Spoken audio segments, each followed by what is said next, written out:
Te puedo decir que desde los 40 las personas ya empiezan a presentar deterioro cognitivo, que la microbiota puede estar también regulando la neurogénesis a nivel del sistema nervioso.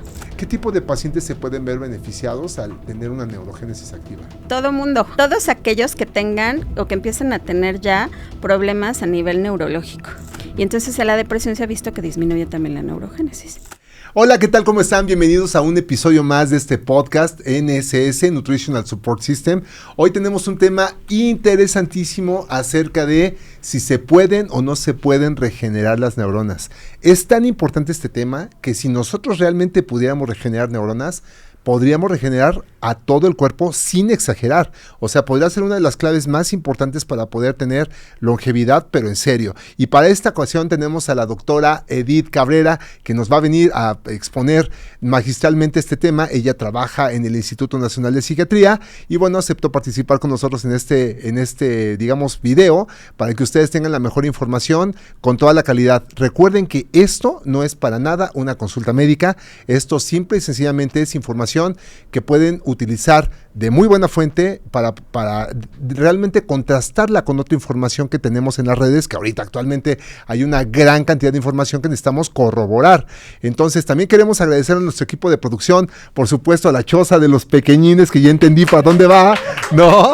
Por supuesto también a Lili, a Alejandra Berumen, que están constantemente con nosotros haciendo actividades y llevando a cabo toda la coordinación para que este tipo de videos y este tipo de material sea pues factible. Y por supuesto hay una situación muy importante. Este tipo de contenido lo estamos generando para ustedes, para que tengan mayor información y puedan tomar las mejores decisiones.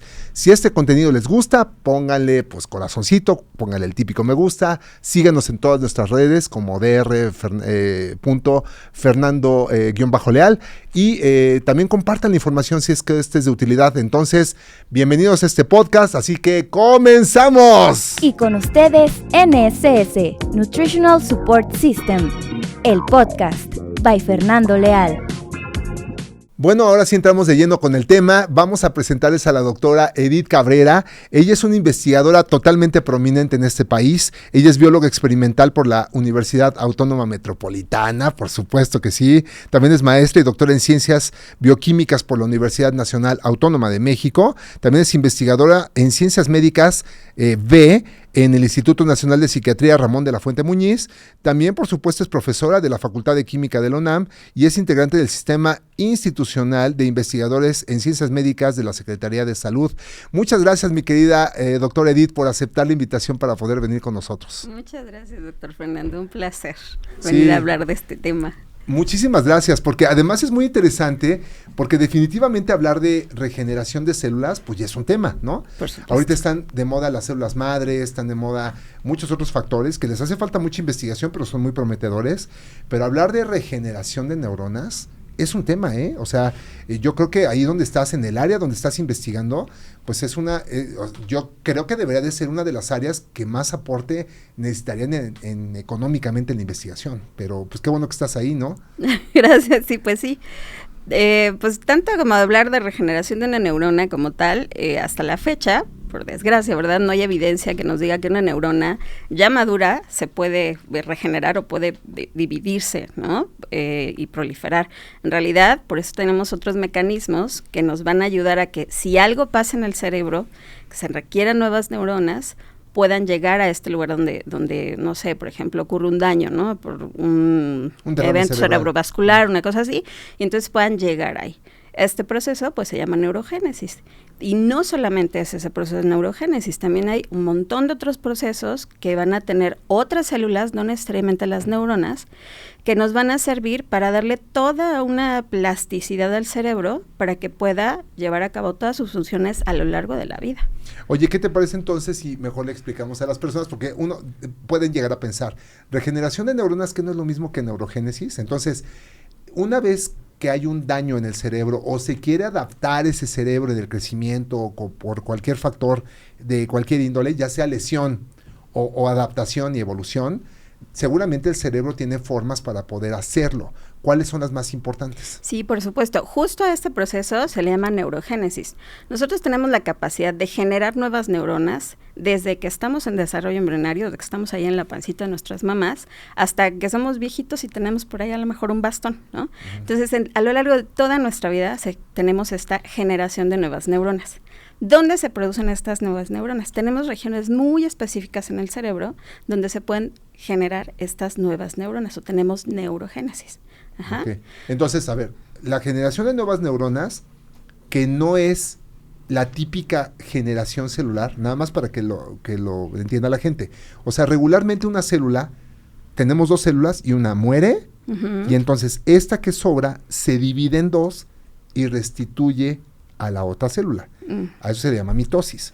Pero eso en el cerebro, hasta ahorita, lo que tú mencionas es que no se da. Las neuronas no. Entonces, ¿qué es lo que tenemos? Desde nuestro desarrollo embrionario, ¿no? Tenemos células que se mantienen ahí como eternamente jóvenes. Ajá. Son parecidas a las células madre, pero en este caso ya están un poquito más comprometidas. Ajá. Entonces, estas células que pueden estar proliferando, estas sí pueden estar dividiéndose y pueden estar generando más y más células, las tenemos en regiones muy específicas en el cerebro, ¿no? E incluso fuera del cerebro hay una región muy específica que está en la nariz. Entonces, de tal suerte que si nosotros vamos creciendo a lo largo de toda nuestra vida, pues vamos a requerir nuevas neuronas conforme vamos haciéndonos más grandes y más grandes. No es lo mismo, por ejemplo, el número de neuronas nuevas o el número de neurogénesis que tenemos cuando somos cuando estamos desarrollándonos adentro de la panza de la mamá, a cuando somos un pequeñito de menos de 5 años, a cuando ya somos adolescentes o una persona de la tercera edad. Conforme va aumentando nuestra edad, va disminuyendo la generación de estas nuevas neuronas, pero sigue habiendo. Esto está ya demostrado. El doctor Altman, por ahí en la década de los 60, fue el que dijo, sí hay neurogénesis en el adulto y sirve para muchas cosas, ¿no? Para estas adaptaciones que hay a lo largo de la vida, pero también porque pues a lo largo de la vejez pues van muriendo neuronas y demás, pero también esta generación nos permite que sigamos teniendo una cantidad de neuronas necesarias para que podamos vivir el día a día. Ok, a ver, entonces, fíjate qué interesante. Yo cuando estudié medicina, hace unos cuantos ayeres, no sé si recuerdas que nos decían que las neuronas no se regeneraban, o sea, Exacto. Nos decían que la neurogénesis no existía. Uh-huh. 2000, 2006 más o menos empezó a verse que este fenómeno se ampliaba, pero ahorita ya es algo franco y además le meten un factor importantísimo que es, no importa la edad del individuo, uh-huh. Las neuronas se siguen regenerando activamente toda su vida, no importa las condiciones que tengan. Sí, se siguen produciendo. Ajá. Okay. Entonces se siguen produciendo. Entonces aquí sí me gustaría que quedara muy claro que no es que se regeneren, es que se producen. Regenerar es como a mí me cortan un brazo y se me hace otro brazo nuevo, entonces esto me estoy regenerando. Pero es diferente a que yo digo, tengo 2 bebés, ¿no? O 3 bebés, ahí ya está completito el individuo. En el caso entonces es diferente regeneración que generación. Ok, entonces nada más para que entienda la gente, lo que estamos diciendo es que no hay mitosis, no se parte la célula hasta ahorita demostrable. Demostrable, ¿no? Hasta no. ahorita demostrable. Ajá. Ojalá en algún momento lo podamos hacer, será glorioso. Claro. Pero hasta ahorita no se puede. Las neuronas nuevas tienen que migrar de diferentes áreas del cerebro para poder viajar desde donde se producen, por ejemplo, las cintillas olfatorias o el hipocampo. Exacto. Y migrar a la corteza, uh-huh. Llegar a establecerse y después decir, hola muchachas, ¿cómo están? Exacto. Soy la nueva neurona, acéptenme Exacto. por favor. Exacto. Y luchar contra los factores locales y establecerse, que es la parte más compleja. Por supuesto. ¿No? Ahora, una vez que hay neurogénesis, ¿cuánto tiempo se ha demostrado que puede durar una neurona migrando y estableciéndose, haciendo funciones de unas de las que se perdieron? Ok, para empezar es cuánto tiempo tarda entre que se genera una nueva neurona hasta que llega a madurar. Digamos que este periodo desde que es un bebé, ¿no? Un recién nacido hasta que madura y ya puede ir caminando hacia todo este tracto, son 21 días. De ahí hacia el sitio que debe llegar depende de si es un proceso, por ejemplo, por algún trauma, ¿no? Que haya habido un golpe y que ha habido muerte celular, y entonces esto hace que factores que se secretan alrededor de este lugar del daño, que son inflamatorios, hagan que migre mucho más rápido. Entonces puede migrar en cuestión de días, o en cuestión incluso, no sé, 48 horas, 72 horas, algo así. Ajá. Entonces, si es un proceso, digamos, de la vida normal y puede tardar, no sé, unos 14 días más. Ok, entonces quiere decir que una persona puede ver a los 21 días ya cambios de la nueva generación de neuronas. O sea, qué importante, porque los protocolos de investigación que hacemos en regeneración o en reparación del sistema nervioso, los lanzamos a 3 meses, pero para poder observar un cambio a la distancia. Por supuesto, por supuesto. Ahora, ¿de qué depende que podamos ver nuestros cambios? O sea, la verdad es que pues no podemos llegar y decirle a un paciente, oiga, me regala un pedacito de su hipocampo, porque pues no se puede, sale ¿no? El cerebro, ¿no? Exactamente. Para hacernos una idea, si nosotros tenemos la mano así cerrada, ¿no? El hipocampo está como por aquí en medio. O sea, en este hueco que queda, por ahí está el hipocampo. Entonces tendremos que hacer un trépano, ¿no? Una abertura en el cerebro para poder sacar ese pedacito. No se puede hacer así, de esa forma, ¿no? ¿A qué hemos recurrido? Pues a los modelos animales, ¿no? Entonces, en ratones que funcionamos muy parecido en cuanto a neurogénesis y a muchas otras cosas, pues es lo que podemos hacer. Entonces, a ellos sí podemos preguntarles a su sistema, ¿no? A su cerebro, cómo es que están pasando las cosas. Para estudiar, pues no sé, cómo puede influir la dieta, ¿no? O cómo puede influir qué tanto dormimos, qué tanto hacemos ejercicio, muchas cosas que pueden estar influyendo en esta capacidad neurogénica o qué tanto podemos estar generando nuevas neuronas. Okay. ¿No? ¿Y cómo puedo yo evaluar que realmente en un paciente, porque en un paciente no podemos hacer una biopsia, ¿no? Eso no está indicado, o sea, no es, ojalá pudiéramos saberlo, pero entonces la evaluación es indirecta, ¿cómo podríamos evaluarlos? Mira, yo te comentaba de otra región que también es neurogénica, que está afuera del cerebro. ¿Dónde está? En el epitelio olfatorio. Entonces, si nosotros, las personas que usan lentes van a saber perfectamente dónde está el epitelio olfatorio, donde se descansan los anteojos, más o menos ahí está el epitelio olfatorio. Entonces, nosotros, por ejemplo, para algunos estudios que tenemos en la clínica, no sé, de pacientes que empiezan a tener ya deterioro cognitivo o que tienen algunas otras enfermedades que se sabe que disminuye la neurogénesis en general, ¿no? Por ejemplo, la depresión, el Alzheimer, Parkinson, todas estas enfermedades, les podemos tomar muestra de este epitelio olfatorio. Y entonces lo que hemos visto es que también esa neurogénesis que hay ahí en el epitelio olfatorio, de ahí sí podemos tomar una biopsia, podemos entonces saber si se puede acelerar o puede disminuir la cantidad de nuevas neuronas que se están produciendo. Y digamos que no es un espejo fiel de lo que pasa en el hipocampo, porque es mucho más complejo que eso, pero sí nos da una idea un poco más directa. Uh-huh.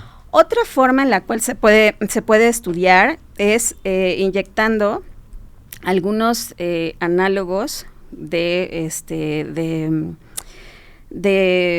bases nitrogenadas, ¿no? De estas que conforman estos bloquecitos que conforman el DNA, sí, la adenina, ¿no? guanina, Exactamente, citosina. ya van marcados radiactivamente y así también puedes ver, ¿no? Sí, lo que hacemos si hay en un nuevas PET, exactamente, marcas cosas, ¿no? Justamente en el PET, exacto. Haces como un PET para que esto suceda y iluminas las claves que se van prendiendo, que realmente es un PET lo que están haciendo. Sí, ¿no? claro. Y por ejemplo, de estos modelos animales que te decía, pues una de las formas es pues sacrificar al animal, extraer el cerebro y hacer rebanadas y ver en el cerebro tal cual en estas rebanadas cómo están las neuronas, o nos podemos ir a un PET, sobre todo para cosas más funcionales, ¿no? Entonces, por ejemplo, hay estudios que se han hecho en ratas con Alzheimer, que se observa si determinados tratamientos o fármacos, como sea, puede estar incrementando o disminuyendo el contenido de neuronas. Claro. Ahora, ¿quién se vería beneficiado de todo esto? A ver, antes de avanzar a eso, existen otros métodos indirectos, por ejemplo, hacer resonancias para ver los tractos, sí, ¿no? O existen, por ejemplo, estudios en el suero, sí, que puedes evaluar algunos factores de crecimiento por neuronal. Supuesto. ¿Nos puedes describir un poco de eso? Sí, claro, mira, y de esto es bien interesante porque resulta que sabemos que hay una comunicación entre nuestra periferia, es decir, la sangre, ¿no? Y el cerebro. Entonces, esta comunicación que hay entre la sangre y el cerebro es bidireccional. Lo que está en la periferia me puede afectar al cerebro y lo que está en el cerebro me puede afectar a la periferia, ¿no? Entonces, hay unas pequeñas vesículas, muy pequeñas vesículas llamadas exosomas, que pueden tener en su interior muchos factores que pueden ir ya sea del cerebro a la periferia o de la periferia al cerebro. Entonces, podemos sacar sangre Y de esa sangre que ya sacamos, podemos entonces identificar estos factores que sabemos que están directamente relacionados con la neurogénesis. Por ejemplo, hay una que se llama BDNF, y este BDNF se ha visto que se incrementa cuando hay neurogénesis, o que propicia que haya mayor neurogénesis, ¿no? Y también lo que lo detrimenta, ¿no? Por ejemplo, las citocinas proinflamatorias. Ok, entonces tenemos que sacar... Ojo, fíjate qué interesante. Entonces los fenómenos inflamatorios pueden detener la reparación de tu sistema nervioso, entorpecerla y lesionar más. Entonces el proceso inflamatorio crónico en un paciente con diabetes, hipertensión, un paciente que toma alcohol, el tabaquismo, incluso gente que hace ejercicio pero no es capaz de alimentarse bien o suplementarse, puede ir degradando poco a poco el sistema nervioso con el fenómeno inflamatorio y pues está limitándolo. Entonces lo que nos dices es que hay que tomar a la par la sangre para poder analizar los factores de crecimiento como el BNDF, que es una proteína, una proteína que te está avisando, oye, hay una reparación activa en el cerebro, y por otro lado evaluar los niveles de antioxidantes para poder decir, oye, esta persona está bien regulada de la inflamación y no tiene problema, pero esta otra persona está muy oxidada, claro, y eso puede llegar a afectar la situación o sesga la evolución. Y entonces en el caso de las proteínas se van asociando a otros factores. Ustedes en el laboratorio estudian ¿qué proteínas? Ok. Nosotros, por ejemplo, nos estamos estudiando marcadores del desarrollo de esas nuevas neuronas, ¿no? Entonces, de este desarrollo de nuevas neuronas, cada una de las fases o de las etapas de vida de esta neurona de desarrollo va a expresarse de manera diferencial. Es decir, una neurona muy jovencita, ¿no? No va a expresar las mismas proteínas que una más adulta. Pero hay una ventana que a nosotros nos interesa mucho, que es justo en el desarrollo, ya no de una tan bebé, ¿no? Digamos que es como un adolescente, una neurona adolescente, ya casi llegando a la juventud, que es la doble cortina. Entonces, la doble cortina es una proteína que está expresándose en neuronas que están ya desarrollándose y que están ya a puntitito de ser neuronas adultas. Ahora, una neurona adulta, por ejemplo, también nos interesa, y esa la marcamos con otra que se llama NeuN. Entonces, son proteínas que nos sirven para ver cómo va este desarrollo de las células a lo largo de este proceso neurogénico. Sí, si se está reparando o tiene posibilidad en un futuro de repararse. Si hay muchas jovencitas, quiere decir que el proceso está activo, digamos. Y ahora, eso también nos sirve, sobre todo porque hay algunas enfermedades, ¿no? O algunos padecimientos que se ve que disminuyen, te decía, esta neurogénesis, por ejemplo, y uno de ellos es la depresión. La depresión es ya catalogada como la enfermedad número 1 que hace que las personas no vayan a trabajar, ¿no? Que les empieza ya a mantener en casa. Entonces, siendo ya la número 1 a nivel mundial, y después de lo que vivimos, ¿no? Con el COVID, pues entonces se dispararon los niveles de depresión. Y entonces en la depresión se ha visto que disminuye también la neurogénesis. Entonces, ¿qué podemos hacer para que vuelvan a haber mayores niveles de neurogénesis? Eso es lo que nos interesa ahorita, ¿no? Claro. Y digamos que es justo de lo que podemos beneficiarnos con el estudio de este proceso. ¿Qué tipo de pacientes se pueden ver beneficiados al tener una neurogénesis activa? Todo mundo, todos aquellos que tengan o que empiecen a tener ya problemas a nivel neurológico, ¿no? No sé, aquellas personas que tienen Alzheimer o el previo al Alzheimer, que es el deterioro cognitivo leve amnésico, ¿no? O algunas demencias, otras demencias, ¿no? Que también pueden haber, no asociadas a este deterioro cognitivo leve amnésico, pero sí, por ejemplo, aquellas que están relacionadas, no sé, con procesos de disminución de oxígeno en el cerebro, ¿no? Okay. Entonces, ese tipo, o personas con Parkinson. O con depresión. Con depresión, por eso te decía, la primera, así que se me viene a la mente es depresión, ¿no? Okay. Entonces, digo, y hay que ver también si los tratamientos antidepresivos están funcionando a este nivel. Alguien, por ejemplo, con sección medular. ¿No? Sí, hay estudios muy bonitos para esto, donde ven o donde seccionan la médula de las ratas, ¿no? Estos se hacen ratas, y entonces lo que hacen es probar diferentes fármacos para ver Uno, si hay migración de células hacia estas regiones ganglionares, ¿no? En médula, y de ahí pueden estar regenerando, o incluso si se pueden regenerar los axones, tomando en cuenta que una neurona es como una mano, ¿no? Este es el cuerpo de la neurona, todas las dendritas, que es de donde se van a comunicar con otras neuronas, una cosa larga que se llama axón, ¿no? Y luego el pie axonal. Entonces, estas lesiones que hay en médula, generalmente pues es a este nivel, a nivel de axones. Okay. Entonces, ahí es donde también puede entrar, ¿no? Okay. A ver, entonces, viendo esta situación, todo el mundo pensaba que la única forma de que un paciente neurológicamente afectado pudiera avanzar es con plasticidad, ¿no? O sea, y lo expongo porque la mayor parte de los artículos te dicen, todos estos son fenómenos plásticos. ¿Nos podrías explicar qué es un fenómeno plástico? Ok. El fenómeno plástico es todo aquello que puede hacer el cerebro para adaptarse a un nuevo proceso. Y dentro de todos estos sistemas plásticos o dentro de toda esta plasticidad está la neurogénesis. La neurogénesis no es aparte, ¿no? Entonces, un proceso de mielinización, por ejemplo, un proceso de cambio de morfología de células de la microglía, que son parte del sistema inmune que tenemos en el cerebro, ¿no? Son aquellas que andan vigilando y sirven para muchas cosas, ¿no? Claro, a ver, entonces, pero nos referimos primero a la mielinización, que no es otra cosa más que el cable que cubren los axones. Exactamente. Que cubre la grasita nervios, que cubre esos nervios, exacto. Y cuando no tienes ese cable, pues no tienes cómo transmitir información. Exactamente, ¿no? exacto. Y luego tenemos a la microglía que hace, pues literalmente una poda, ¿no? Sí. Que hace, son como los vigilantes, dicen, tú no sirves, bueno, vámonos para afuera. Pero muchas veces se acelera esa poda y tenemos complicaciones severas en el paciente. O sea, cuando nos referimos a poda hacen una limpieza de lo que creen que no es correcto, pero a veces se señalizan cosas de más o hay inflamación de más y entonces hacen un barrido que acelera, por ejemplo, la presencia de alteraciones de la memoria, un Alzheimer. Exacto, ejemplo, ¿no? Está exactamente. vinculado a eso. Entonces, ¿qué otra más?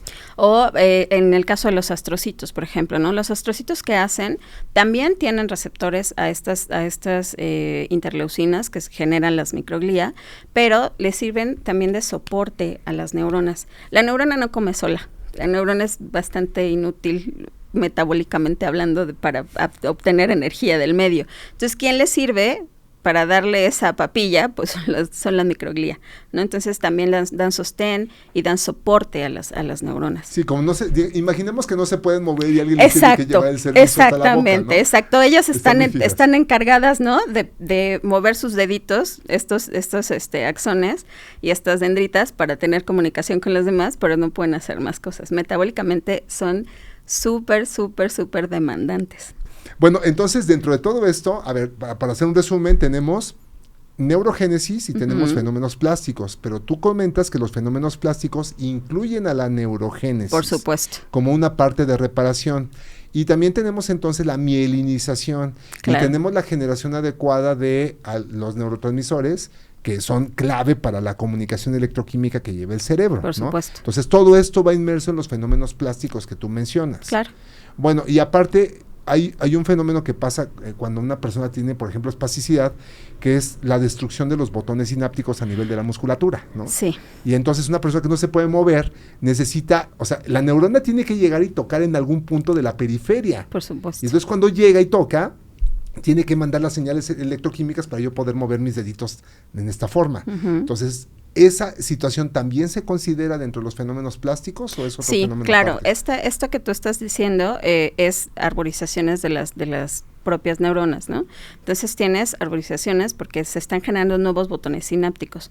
Entonces, todo aquello que te lleve a adaptarte a un entorno nuevo en el cerebro, todo eso es plasticidad.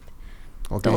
Y entonces esos son los fenómenos que literalmente hacen que cualquier paciente con un problema neurológico pudiera avanzar. O sea, lo menciono porque hasta el momento, si te das cuenta, no existe un solo tratamiento en neurología que revierta una enfermedad. No, claro que no. O sea, estoy siendo lo más real, franco, no existen tratamientos que pudieran llegar a revertir un daño en el sistema nervioso. Pero si nosotros activáramos estos fenómenos plásticos en toda su integración, en cada una de las escalas, ya sea haciendo nueva vaina de mielina, nuevos axones, nuevas conexiones dendríticas, nuevas neuronas, nuevos botones sinápticos, un material de neurotransmisión adecuado, porque a veces las neuronas, por ejemplo, dopaminérgicas son mucho mayores que las GABAérgicas, ¿no?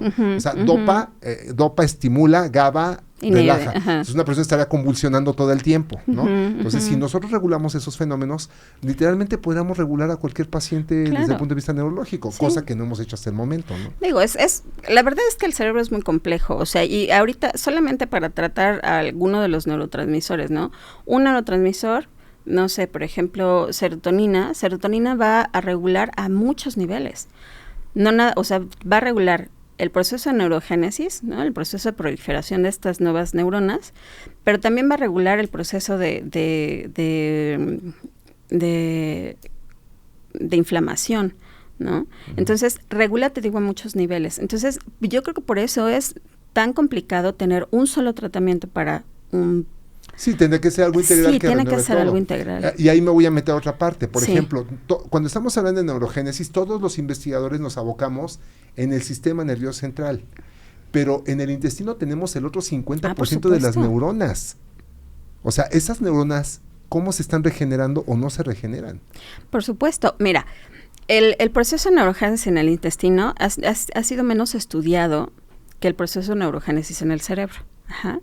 Pero sí se sabe que estas neuronas también tienen plasticidad y que también pueden modificar la cantidad de botones sinápticos que tienen, la longitud incluso de los axones, pueden llegar a crecer un poco más esos axones, la forma en la que están siendo mielinizados de manera más adecuada para que puedan transmitir las señales a otras células, pero también se ha visto que no está nada más ahí, sino esta parte externa, otros individuos que tenemos viviendo dentro de nosotros, que también están ayudando a todos estos procesos, ¿no? Y me refiero, pues, obviamente a la microbiota, ¿no?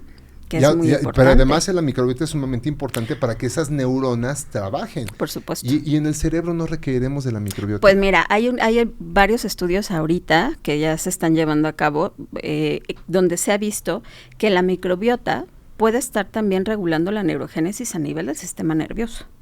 Entonces, a nivel del sistema nervioso central. Entonces, por supuesto que tendrían que... ¿Te acuerdas que yo te hablaba de estos exosomas, que son vesículas muy pequeñititas que pueden estar viajando de un lado a otro? Claro. Y antes decían, bueno, ¿cómo es que puede haber esta comunicación entre el intestino, ¿no? Bueno, este sistema nervioso que tenemos en el intestino, con el cerebro, ¿no? O cómo es que se puede estar comunicando, no sé, algún otro órgano con el cerebro. ¿Cómo es que pasa esto? Las suprarrenales, por ejemplo, ¿no? ¿Cómo es que pueden estar comunicándose con el cerebro? Entonces, estos exosomas parece que son la respuesta. Entonces, se han caracterizado, se han visto, y parece que son estas pequeñas vesículas que se engloban y que pueden pasar perfectamente bien barrera hematoencefálica, llegar al cerebro y entonces tener efecto. Entonces, ya sabemos más o menos cómo es que se pueden comunicar, y por supuesto que tienen efectos. Sí, y además hay que contemplar los señalamientos indirectos, porque aunque no trata, esa es la barrera hematoencefálica, si tocas un receptor de la membrana, podrías mandar una comunicación como lo hace una célula con una proteína G, hacer una reacción en cadena, solamente con tocar sin atravesar la barrera hematoencefálica. El vivo ejemplo es la serotonina, ¿no? O sea, digamos que el 90-95% de la serotonina que circula en nuestro organismo ni siquiera se produce en nuestro cerebro, se produce en el intestino. Pero ahora, ¿cómo es la serotonina que se produce en el intestino puede influir al cerebro? Pues de lo que se tiene visto es este eje que hay, que es que va regulado por el nervio vago. Ese nervio vago, tú sabes que anda por todos lados, ¿no? Y llega perfectamente bien al intestino. Entonces, esta terminación que tiene en el nervio vago, parece que es como la manera más directa en la cual puede influir esa serotonina a nivel del sistema nervioso central, porque lleva información de regreso.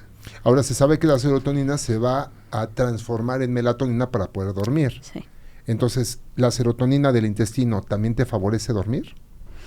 Pues hasta donde se ha visto, y si hay estudios donde se ha visto, por ejemplo, este trasplante de fecal, exacto, en pacientes que tienen ya insomnio crónico y demás, por falta de producción de melatonina, y se ha visto que pueden estar teniendo una mejor calidad de sueño, o inducción del sueño en realidad, porque es lo que hace la melatonina, es un inductor del sueño, ¿no? Entonces, pues sí, habrá que hacer más investigación para ver cómo es que puede estar regulando esta serotonina que hay a nivel del intestino, que la microbiota es fundamental para que exista, ¿no? Y que pueda estar regulando este proceso. Oye, ¿y tú qué opinas que entonces que si existe realmente neurogénesis activa, permanente y en buena cantidad, y además reparando correctamente, puede ser el inicio para poder reparar cualquier célula? O sea, puede ser el dato que nos oriente a cómo podemos, si estimulamos lo suficientemente al cerebro, podemos estimular a cualquier célula. No me aventuraría a decir que a cualquier célula, ¿no? Porque pues a cualquier célula del sistema nervioso podría ser. Uh-huh. Más allá de otras células, no me aventuraría a decir eso. Pero sí puede ser a nivel del sistema nervioso, por supuesto. Y además hay muchas cosas que te pueden hacer, que podemos hacer en el día a día, que pueden estar mejorando la cantidad de células nuevas de esta neurogénesis, ¿no? Ok. Ahora, fíjate, en cualquier etapa, la neurogénesis, que ya sabemos que sí existe como tal, uh-huh, ¿no? Y en todas las edades, podríamos, digamos, de alguna manera saber que es importante en todos los grupos etarios. Sí. Pero hay grupos que son más vulnerables con esto, ¿no? Por supuesto. Te tengo un dato, mira, por ejemplo, de acuerdo con un metaanálisis de 34 estudios realizados por The American Academy of Neurology, se obtuvieron los siguientes prevalencias, o sea, los nuevos casos del deterioro cognitivo por la edad, y fíjate qué interesante, que después de los 60 años hay un deterioro permanente, ¿eh? O sea, como si marcadamente el reloj a los 60 nos empujara a tener un deterioro cognitivo importante, uh-huh, ¿no? Pero entre los 60 y los 64 años, 6.7. Estamos hablando que de los 65 a los 69, 8.4. Va subiendo. Uh-huh. De los 70 a los 74, 10.1. De los 75 a los 79, 14.8. Y de 80 a 84 años, de 25.2%. Claro. Sí. O sea, estamos hablando de que las personas realmente van avanzando en edad y van teniendo más fenómenos que les propician degeneración. Sí. ¿Tú consideras que solamente, o sea, que este es el grupo etario más complejo o hay otros grupos que también tenemos que enfatizar? Mira, la verdad es que todo es prevenir. O sea, si estamos viendo esas edades, ¿no? Esos porcentajes en las edades, en realidad no es porque ahí esté ocurriendo, es porque es un proceso que viene de antes. Entonces, por ejemplo, personas que tienen Alzheimer, te decía que previamente presentan deterioro cognitivo, ¿no? Entonces, si nosotros logramos ver en qué momento de la vida están presentando deterioro cognitivo, en específico leve amnésico, pues podríamos estar retrasando la presencia de Alzheimer, por ejemplo, ¿no? Entonces, ¿en qué momento empezamos a presentar ya deterioro cognitivo leve amnésico, ¿no? ¿Cuántos años tenemos? Yo tengo 45, ¿no? Okay. Te puedo decir que desde los 40 las personas ya empiezan a presentar deterioro cognitivo. Entonces, hay que ver qué es lo que estamos haciendo para que como reserva que tenemos, que se llama reserva cognitiva, sea mucho más robusta y que podamos formar parte del otro porcentaje que no está presentando degeneración, claro, a nivel cognitivo. ¿Y han visto gente más joven con este tipo de deterioro? Sí, con 40, sí, empiezan a presentarse desde como los 35 Pero alguien, por ejemplo, años. Con 18, 19, 20, 25. Pues son realmente pocos. Pero pueden haber factores. Pueden haber factores, por supuesto. Entonces, permíteme preguntarte, ¿cuáles son los principales factores de riesgo que podrían hacer esto? Porque me ha tocado ver muchas personas que, por ejemplo, fuman marihuana u otras cosas y que desarrollan a temprana edad un deterioro muy severo cognitivo. Claro, por supuesto. ¿Cuáles son los principales factores que han identificado? Todo aquello que nos oxide puede estar influyendo en esto. Ajá. Entonces, ¿qué nos oxida? Fumar, cualquier cosa. Cualquier cosa. Es más, viviendo ya en un lugar contaminado, pues ya tienes un factor de riesgo. ¿Respirar contaminación, ¿no? por ejemplo? Por supuesto, ¿no? O un fumador pasivo, también, ¿no? Entonces, fumar, el sedentarismo, la obesidad, también eso puede llegar a afectar, ¿no? También el que no tengas estímulos a tu alrededor nuevos, por ejemplo, aquellas personas que son como más solitarias y que pueden estar más aisladas, también eso, ¿no? Por ejemplo, alguien que no platica con nadie. Alguien que no platica, y de hecho está lo contrario, ¿no? Ves este incremento en que una persona, por ejemplo, empieza a tener mayor contacto con otras y como que rejuvenece, ¿no? Claro. Y literalmente incrementa su neurogénesis. Okay. Y entonces esta incidencia que hay de deterioro cognitivo pues disminuye. La disbiosis, la alteración de la microbiota intestinal. Sí, también. Okay. El consumo de ultraprocesados en la dieta. Te digo, es parte de la alimentación, ¿no? A fin de cuentas, este consumo excesivo de ultraprocesado y demás te puede estar llevando a un estado inflamatorio. ¿El estrés? Por supuesto que sí, sobre todo si es crónico.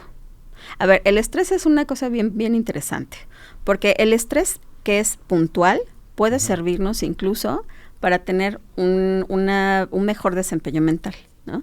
Pero cuando este estrés se cronifica, se hace crónico, entonces ahí es donde ya, adiós, porque el propio estrés puede generar inflamación crónica y esta a su vez llevar pues a deterioro en el cerebro. Ok, entonces el estrés participa durísimo. Durísimo. Y por ejemplo, lo que se ha visto en los pequeñitos, ¿no? Que es que el uso de pantallas, el uso de dispositivos, está generando realmente problemas a nivel de corteza prefrontal, ¿no? Está haciendo que no se desarrolle de manera adecuada. Incluso se ha visto que el volumen en el hipocampo disminuye y el hipocampo pues es fundamental para procesos de memoria y aprendizaje. Entonces, imagínate. Entonces, un gran investigador psiquiatra también, que fue a dar una plática a la escuela de mi hijo, decía, ¿cuánto tiempo necesitan los niños de pantalla? Los niños no necesitan pantallas, ¿no? Okay. Los niños chiquitos. Es que luego suelen poner, hay 1 hora de pantalla. No, ni 1 hora de pantalla. Mira, él me recomendaba, ¿no? Porque tengo un adolescente, me decía, 1 hora de pantalla en tu adolescente es mucho. En un adolescente. Sobre todo porque esa edad es crucial para el desarrollo de un montón de funciones y justo en esas edades de la adolescencia está viendo toda esta poda, ¿no? Mediada por la microglía. Entonces, pues imagínate, o sea, son puntos clave en el desarrollo que a los cuales estamos dando en la torre porque están enfrente de pantallas. Oye, ¿y la gente que trabaja con una computadora? Tienen procesos diferentes, ¿sabes? Una persona que trabaja en una computadora está todo el tiempo pensando y haciendo cuestiones mentales en la computadora. Antes utilizábamos papel y lápiz, ahora se utiliza la tablet, ¿no? Pero ¿qué es lo que pasa con una persona, con un pequeñito que está frente a una pantalla? ¿Qué es lo que hace normalmente? Estar scrolleando, ¿no? Entonces, ese shot de dopamina todo el tiempo, porque son cosas nuevas que nos llegan, pues va a llegar un punto en el que en vez de beneficiar, pues va a ser detrimental para el cerebro. Ok, de acuerdo. Entonces las pantallas totalmente negadas. Oye, ¿el consumo de azúcar?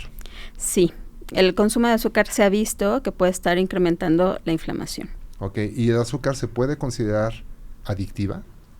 Mira, hay todo una gran controversia. Yo personalmente, a título personal, yo pienso que sí, porque prende el sistema de la recompensa, ¿no? Entonces, a lo mejor falta algunos estudios para que ya la metan en el DSM, pero yo estoy segura que en algún momento se va a meter. ¿En qué momento se puede formalizar que provoca adicción el azúcar? Cuando ya puedas hacerlo, que veas que estás replicando en modelos animales lo que pasa en la clínica, por ejemplo. Wow. ¿Y qué pasa? Pues es que lo que se ha visto en modelos animales, una doctora que se apellida Avena, ¿no? Que ya tiene varios años haciendo trabajo con azúcar, ha visto que se enciende exactamente la misma vía de la recompensa que se enciende, no sé, por ejemplo, con la cocaína. Entonces, claro que sí. ¿De qué depende que una persona se enganche o no al azúcar? Pues de lo mismo que depende que una persona se enganche o no a la cocaína, ¿no? Es solamente la propia biología de la persona. Por ejemplo, la presencia de algunos tipos de receptores o subtipos de receptores a N cantidad de proteínas, ¿no? Okay. Entonces, de eso podría depender. Ahora, es importante y menciono este tema porque las glicaciones del azúcar pueden generar un deterioro tremendo a nivel neurológico.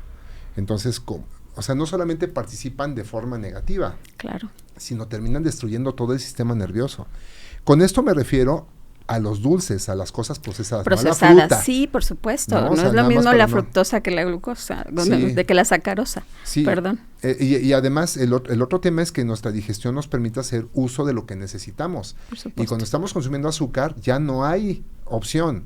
Estás obteniendo de forma rápida y directa todos aquellos, digamos, moléculas que cuando se saturan todas estas vías de llenado, pues en automático tienes una oxidación masiva. Entonces no es recomendable consumir azúcar, Por supuesto. al igual que los ultraprocesados en el tipo degenerativo. Entonces, nada más para hacer un resumen, estamos hablando de comida, todo lo procesado, Todo lo procesado. todo lo que no está bien, embutidos y esas ultraprocesados. Todo eso que es no le deberían de altamente llamar palatable. alimentos. Exacto, que todo el Sí. mundo quisiera estar consumiendo Sí, a cada claro, rato. claro. El sedentarismo como parte Sí. importante, el que no tengas amigos o variaciones o un diálogo diferente, constante, y por supuesto también estamos hablando del deterioro del tubo digestivo, el deterioro de tu microbiota, el estrés que uno vive, Sí. pero de forma crónica, normal, que no es grato, porque hay un estrés, por ejemplo, del trabajo, que dices, oye, entregué mi trabajo a tiempo, mis publicaciones para poder ser SNI en algún momento de la vida, y Claro.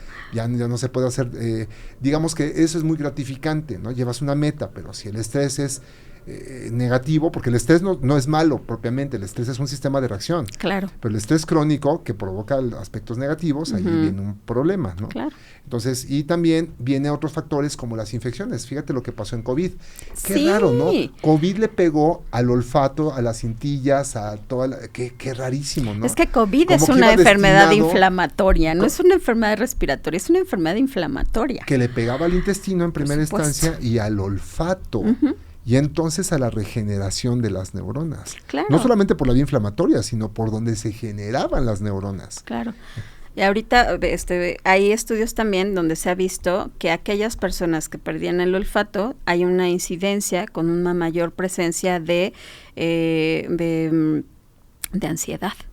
Oye, y también Por de pérdida de la ejemplo. memoria, porque Sí, hay un síndrome hay un parecido al claro que Alzheimer, sí. que detectado en COVID, es una de las secuelas post-COVID más importantes, el Sí. deterioro cognitivo. Sí, claro. Parece que es transitorio hasta el momento. Qué bueno, porque yo pasé por un COVID largo y te puedo decir que sí es cierto. O sea, sí cuesta de repente trabajo, ¿no? Pero el mío fue la verdad muy leve. Ahora es transitorio porque tú dices que a los 21 días empiezas a recobrar algunas funciones cuando te cuidas. Gracias a Dios tenemos funciones que nos pueden reparar, Claro. pero si no, imagínate tanta Dormir. gente.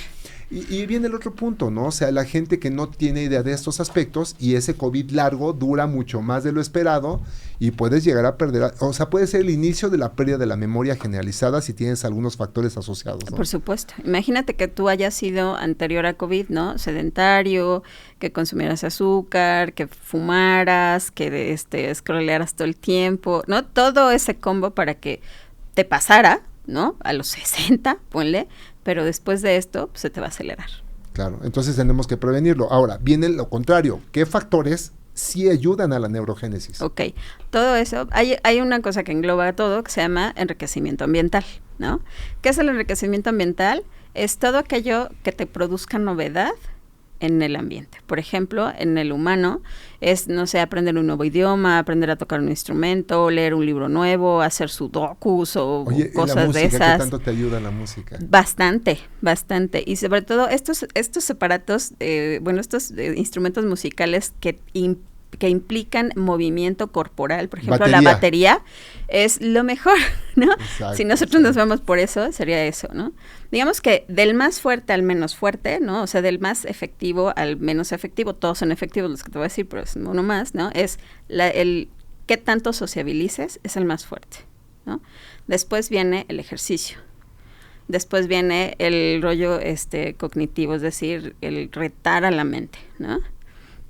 Y después ya viene, pues, no sé, lo que te decía, ¿no? Aprender a pintar, yo qué sé, escuchar música diferente, esas cosas, ¿no? Pero digamos, el más potente es el social y después el ejercicio. Ojo, el ejercicio tiene que ser voluntario, porque si no es voluntario, entonces ya no, exacto. O sea, no importa que sea irte a caminar o irte al gimnasio o irte a hacer un triatlón, lo que quieras hacer, pero que a ti te llame, que te guste, que te produzca placer, Claro. ¿no? Bueno, y eso, y la alimentación. Por supuesto.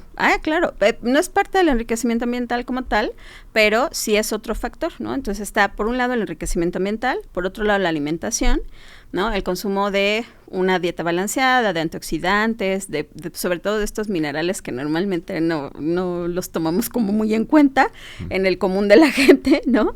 También es sumamente importante, ¿no? El dormir bien. Por supuesto, el dormir, meditar, hacer estas cosas que te bajen como estos niveles de estrés, también ayudan muchísimo. Ok, ¿la suplementación importante o no? No, tú me dirás sí o sí no, pero con una muy buena dieta, no sé qué tanto requieras siempre una suplementación. Sí, fíjate que esa es una pregunta muy buena, porque regularmente los únicos que deberían suplementarse son los que lo necesitan. Exacto. Nada más. Desafortunadamente en la población mexicana tenemos un 80% de parasitosis que generan alteraciones en la absorción. Claro. Otros cuantos tienen deficiencias genéticas de enzimas para poder biotransformar nutrimentos. Otros están tomando medicamentos, 2 o más, que evitan la absorción. Otros más tienen problemas del tubo digestivo general, ¿no? 80-70% de la población.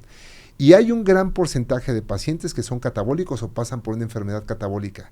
Todos los problemas neurológicos tienden a ser catabólicos y a dejar a las personas sin musculatura. Sí. Entonces, casi el paciente neurológico es un candidato inigualable para poder suplementar, ¿no? Por supuesto. Entonces, ¿qué opinas del omega 3, por ejemplo? Súper importante. Claro que sí, suplementado. Ojo, si hay rinitis, pues no suplementas con omega 3 porque puedes incrementar la rinitis, ¿no? Claro, depende, con que lo combines sí, correctamente. Los omega 3 sí. Zinc y selenio. Por supuesto, incrementan la neurogénesis, haciendo que se produzcan muchas más neuronas, pero también que maduren y que se puedan integrar. Oye, ¿sí? Pero fíjate que sí se necesita suplementar. Qué interesante, ¿eh? Qué interesante. Porque si los induces, ahí tienes ya el aporte, sí, ¿no? Sí. Ok, por ejemplo, hierro, cobre, magnesio, manganeso. Magnesio sobre todo, ¿no? Magnesio, selenio, esos sí, por supuesto que sí. Ok, vitamina C. Sí, porque no solamente es para procesos neurogénicos, sino también para regeneración de epitelios en general. Claro, no, y además constituye parte junto con las vitaminas del complejo B para hacer vaina y mielina, claro, neurotransmisores. Por supuesto. No, a ver, vitaminas del complejo B. B6, B12. Por ejemplo, B3 B9. Para hacer serotonina con el triptófano. Sí, por supuesto. Si no hay triptófano, no va a haber... Entonces aminoácidos también son importantes. No va a haber serotonina y después no va a haber melatonina, y por lo tanto la calidad de sueño, o bueno, la inducción del sueño no va a ser la mejor, ¿no? Ok, glutamina. Sí, por supuesto. Ok, perfecto. Sí, glutamina muy importante, se transforma en todo. Vitamina D, que es la principal carencia vitamínica últimamente. Fíjate que sí. Es que aparte, pues, es fundamental también para tener buenas membranas, ¿no? Unas membranas celulares. Entonces, si no hay una muy buena membrana celular y aparte de todo está irritado el sistema por todo lo que nuestro ambiente nos provee, ¿no? Pues peor. Claro, no, y además los botones sinápticos necesitan no solamente de calcio para hacer la exocitosis, sino necesitan la vitamina D para que salgan y también el omega 3 para integrar las membranas y hacer la exocitosis, ¿no? O sea, tanto en el botón pre con el postsináptico, muy importantes. Tenemos, ya dijimos el triptófano, perfectamente bien. Polifenoles como el resveratrol. Sí, antioxidantes, por supuesto, necesitamos los antioxidantes. Sí. Ok, entonces sí. Si vives en la Ciudad de México, que es otro factor agravante, ¿no? Necesitaremos, conclusión, ¿necesitas suplementarte o no necesitas suplementarte, doctor Edith? Digo, nomás para saber. Ya ahorita como lo manejas, posiblemente sí. Probablemente sí lo requeramos, ¿no? Probióticos. Sí, por supuesto. Tenemos sí, porque además, como bien lo dices, ¿no? Y por desgracia tenemos todavía la cultura en México que una gripa se cura con antibiótico, aunque no sabemos muchos que no, pero pues hay gente que lo toma. Entonces, sí. Ok, es que la doctora Edith y un servidor y otro grupo de investigadores estamos participando en un protocolo de investigación acerca que queremos demostrar neurogénesis directamente con un estímulo de soporte nutricional especializado. Exacto. Entonces, estamos muy animados porque ya hemos visto avances clínicos muy importantes. Sobre todo, niños que no podían caminar, los hicimos caminar, ¿no? Sí. Eso, cuando mostramos la evidencia, es como de... ¿Qué sucedió? ¿Tú Para qué pensaste de eso? Esto es magia. ¿Qué pensaron ustedes cuando fuimos a presentar el proyecto? Mira, la verdad es que a mí me sorprendió y me emocionó muchísimo, ¿no? No solo por el hecho de verlos caminar, sino por todo lo que implica familiarmente, socialmente y demás, estás teniendo un niño que a lo mejor iba a tener que estar dependiendo de alguien toda su vida y después vas a tener a un adulto funcional que pues va a valerse por sí mismo. Entonces, a mí me dejó en shock.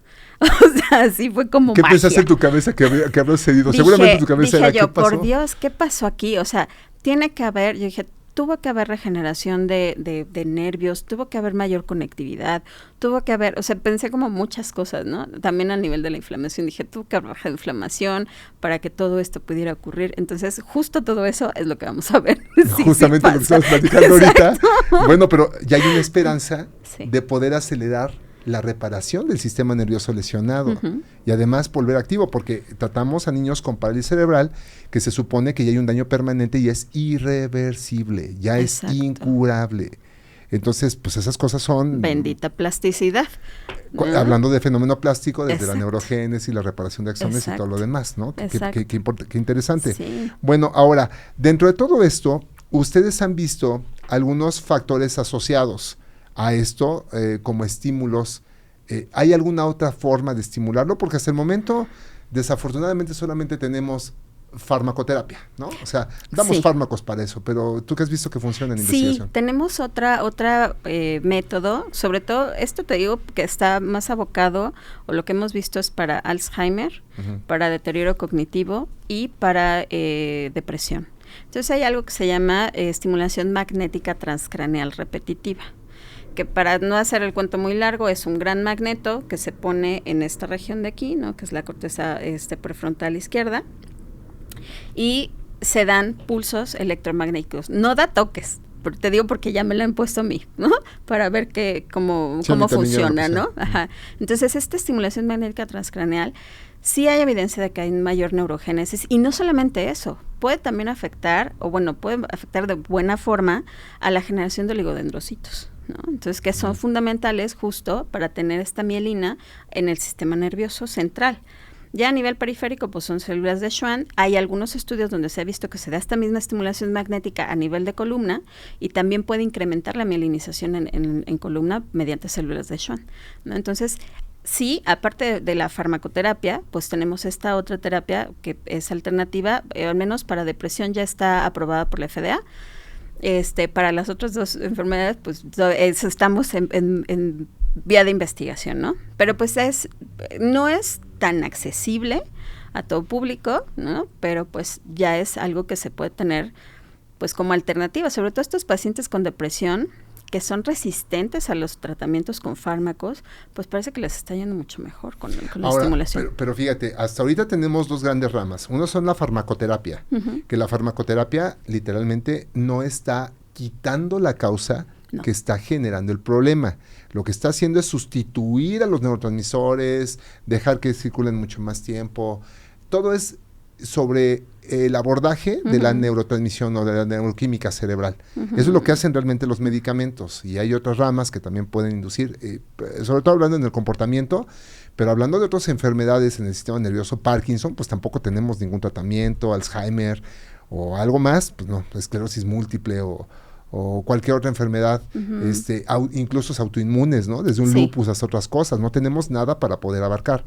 Pero entonces, con la investigación y con lo que hemos visto hoy, podemos ver que existen otros digamos, estímulos que van desde lo eléctrico, como magnetismo que estamos generando, y viene lo otro que es el cuidado general del estímulo fisiológico en una célula, que se da con el ejercicio, la alimentación, la suplementación, la corrección del tubo digestivo, el que las personas tengan nuevas sensaciones o sentimientos, que se enamoren, que conozcan otro tipo de alternativas y que se salgan de lo monótono, que vean que hablen con otras personas, que intenten ser menos introvertidos, para que de ahí salga un estímulo que realmente pueda ser la necesidad que busca el cuerpo para poderse reparar.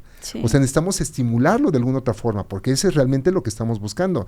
Entonces, viendo esto que nos estás comentando, doctor Edith, realmente creo que las ramas de investigación se tenían que cargar más que a los fármacos a la corrección de los factores fisiológicos y de regeneración cerebral. Sí, claro. ¿Qué opinas tú?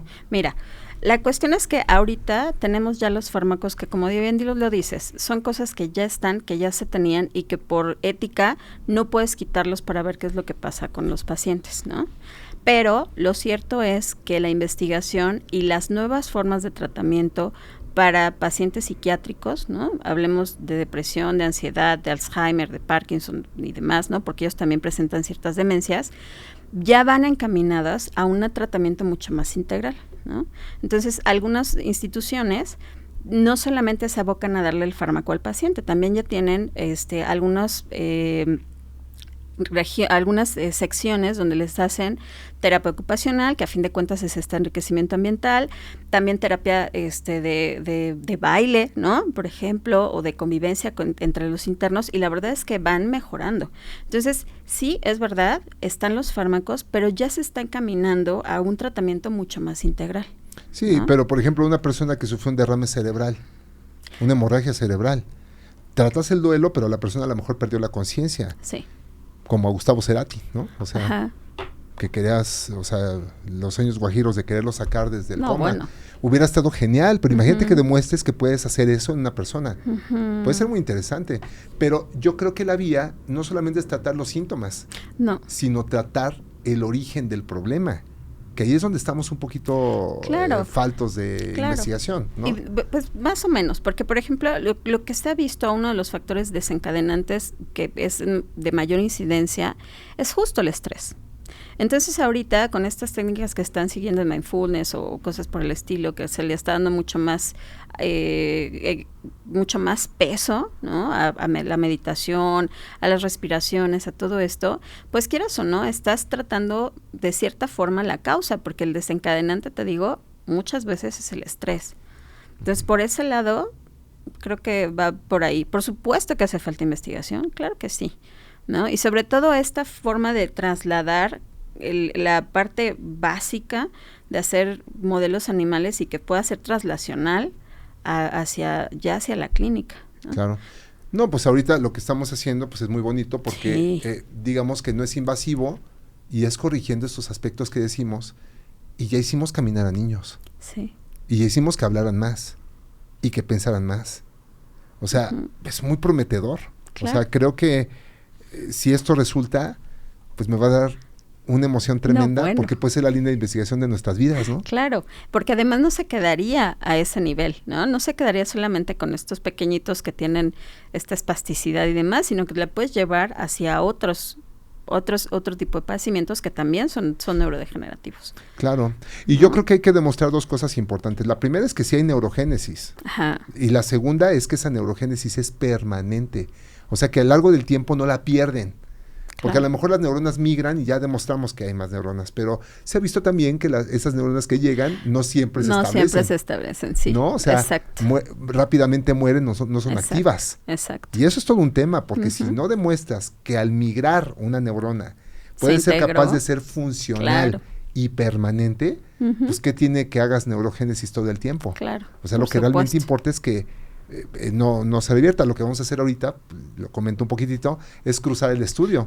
Una vez que le diste, lo quitas y vamos a ver a lo largo del tiempo cuánto funciona. Imagínate que demostremos que no pierde las funciones neurológicas. Es que es la antesala a muchos tratamientos importantes sin fármacos. Por supuesto. Que sería, para mí será muy emocionante. Y yo te quiero agradecer por ser una de las primeras que alzó la mano para poder apoyar este proyecto. Me pone muy contento. Es que me emocionó muchísimo, de verdad, de ver esos resultados. No solamente te digo, es el rollo de ver que camina el niño, sino todo lo que implica. Y por supuesto, mi lado de curiosidad de decir qué es lo que está pasando ahí, ¿no? Y ojalá demostremos que hay cosas interesantes, ¿no? Seguro que hay. Bueno, a ver, vamos a cerrar este episodio. A ver, cuéntanos, por favor, dinos un resumen y un mensaje que le quieras mandar a la población que nos ve, pues, público general. Y además es muy activo nuestro público, muy amoroso. Muy bien. A ver, dinos. Pues el cerebro se puede mantener medianamente joven a lo largo de toda la vida. Depende de nuestro estilo de vida y qué es lo que hagamos para que no envejezcamos, ¿no? Entonces, por favor, a todas aquellas personas que están jóvenes todavía, hagan todo lo posible para que tengan esta reserva cognitiva robusta, para que si es que en algún momento van a cursar por alguna enfermedad mental de degeneración cognitiva, no sea tan pronto, ¿no? Entonces, lean, bailen, convivan, hagan muchas cosas que les enriquezca el ambiente y cuiden todos los demás aspectos, ¿no? Alimentación, sueño, mediten, hagan todas estas cosas que bajen los niveles de estrés, que suban aquellas cosas que pueden estar generando nuevas neuronas para que desde ahorita se cuiden a la vejez. Y para aquellas personas que ya tienen gente ancianita con ustedes en casa, inclúyanlas, porque entre más las incluyan en la vida cotidiana, entre más les cuenten cómo fueron sus vidas años atrás y más ustedes les enseñen cosas nuevas, los van a hacer unos ancianitos más funcionales y los van a disfrutar más. Claro, hay muchas personas que dicen, abuelo, ya me contaste eso 20 veces. Bueno, ¿qué importa que te los cuenten 50, no? Claro, el niño de 3 años te cuenta 20 también. Es correcto. Sí, volvemos a involucionar, pero sabes que hay que tener mucho amor y paciencia. Yo le agregaré un detalle aquí, hay que ser muy amorosos. Sí. O sea, muy comprensivos. El mundo en el que vivimos ahora suele estar un poquito más caótico, menos compasivo. Menos empático. Uh-huh. Seamos más amorosos todos, amémonos intensamente en toda la condición de la palabra. Claro. ¿No? Oye, doctora Edith, la verdad es que es un gusto de verdad haber platicado contigo. Gracias. Yo espero que esta información se la lleve mucha gente y que puedan aprovechar pues al máximo todo lo que les acabas de comentar, porque pues es muy importante. Quiero decir que estamos haciendo este proyecto porque investigadores como tú, que están muy a la vanguardia en los institutos, ¿no? No queremos que la información se quede ahí, queremos que esa información salga a la luz y que le pueda servir al público general, porque va a tardar muchos años en enterarse de esto que tú nos estás comentando. Claro. O sea, ¿qué tanta facilidad tenemos para que la gente realmente se allegue de esta información? Claro. ¿No? O sea, si el médico le cuesta trabajo, a lo mejor un médico que ve este podcast va a decir, ¿en serio? ¿Eso se da? Imagínate un paciente, pero que además lo entienda a todos los niveles, ¿no? Claro. Entonces, muchas gracias por participar con nosotros. De verdad me pone muy contento. Entonces, si a ustedes les dio gusto escuchar esta información, les sirve, bueno, pues replíquenla, compártanla con las personas que pues consideren necesaria. Denle me gusta, por favor, activen las notificaciones, la campana de notificaciones. Déjenos en la caja de comentarios que dice aquí la choza de los pequeñines que sí, efectivamente hay comentarios, ¿no? En la caja de comentarios de YouTube o de Spotify o cualquier aplicación que tengan activa. Y por favor, también muy importante es, si ustedes desean nuevos contenidos y otras cosas, pues déjenos también nuestros comentarios para nosotros poder abarcar temas y buscar a los especialistas competentes, como la doctora Edith, por supuesto, que nos expliquen todos este tipo de tópicos para que ustedes también tengan la mejor información. Y recuerden, no le crean nada a nadie, busquen ustedes, alléguense de información, todo mundo seamos investigadores de la vida, porque existen realmente muchas versiones de todo tipo acerca de todos los temas y queremos que ustedes se documenten perfectamente bien. Entonces, muchísimas gracias y bueno, también recuerden que esto para nada es una consulta, busquen a sus especialistas para que puedan preguntarles y allegarse información. Esto que les dimos pues es de lo último que se está investigando en el país y en toda Latinoamérica, porque el instituto es de los mejores en toda Latinoamérica, es sin duda, hace una investigación tremenda. Yo me sorprendí cuando dije, oye, están haciendo búsqueda en sangre, en el plasma, de moléculas que están relacionadas con neurogénesis y factores indirectos. Dije, qué maravilloso, o sea, lo que están haciendo es pues eso lo dudo que lo estén haciendo en otros países a la profundidad que ustedes lo están haciendo. Me pone muy contento trabajar con investigadores del calibre de ustedes. Muchísimas gracias. Entonces, bueno, pues muchísimas gracias y espero que les haya gustado el contenido y nos vemos en la siguiente con mucho más. Hasta luego. Este episodio es patrocinado por Metabolismo y Nutrición Integral, Alfenlesa, Misión Verde, Instituto 720. Gracias por vernos, te esperamos en el siguiente episodio. Y recuerda que esto lo hacemos por un mundo más sano, pleno y evolucionado. Síguenos en nuestras redes sociales. Hasta luego.